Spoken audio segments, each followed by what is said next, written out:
He left me to die. But I owned a $400 million empire. He called me a poor, dying farmer weak, forgotten, useless. Even my own son walked away, laughing as he sold my land for scraps, telling people I was just a burden waiting to die. But what he didn't know was that the old woman in the hospital bed wasn't dying. She was waiting. And I wasn't poor. I was worth $400 million. This is my revenge story. And trust me, he never saw it coming. 2 years ago, I collapsed in my field with pneumonia. My son, Liam, didn't come to visit. Not once. Instead, he forged my signature, sold the farmland for next to nothing, and told anyone who'd listen that I was a washed-up old hag who couldn't even afford her own funeral. He even emptied my bank account, the small, visible one I let him believe was all I had. I watched quietly from my hospital room, pretending to be too weak to speak. You learn a lot when people think you're powerless. But Liam didn't know I wasn't just a farmer. That land he sold, it wasn't my real asset. The truth?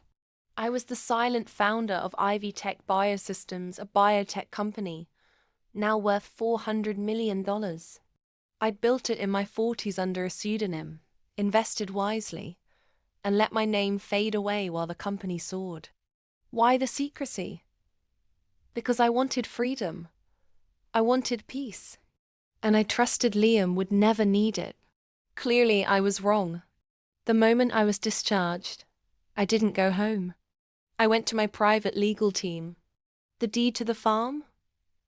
Still in my name. The sale? Fraudulent. Liam? He was arrested for forgery and financial abuse of an elder. But that was just the beginning. While he sat behind bars awaiting trial, I bought back the land through a shell company and turned it into a luxury sustainable retreat for aging women abandoned by their families. I called it the Forgotten Queen Estate.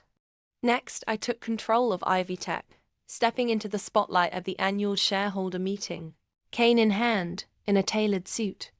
Gasps echoed through the hall as I took the mic. To those who forgot me, thank you. You reminded me who I am. The clip went viral. But here's where it gets dark. 6 months later, I received a letter from prison from Liam. Inside was a confession. He hadn't acted alone. My daughter-in-law had orchestrated everything, coaching him, pushing him, manipulating him to erase me, so they could raise their new child on stolen wealth. That's right, they had a baby, and named her Ivy. The irony? Ivy now qualifies for my company's Orphan Futures program, which supports children of incarcerated parents with full scholarships and mentorships. Under one condition: they must never know the truth about their family's crimes. I signed her application myself. She'd grow up thinking her grandmother was her hero, not the woman her parents betrayed. That's not revenge. That's legacy. Subscribe now for real stories of power, payback, and the rise of the underestimated.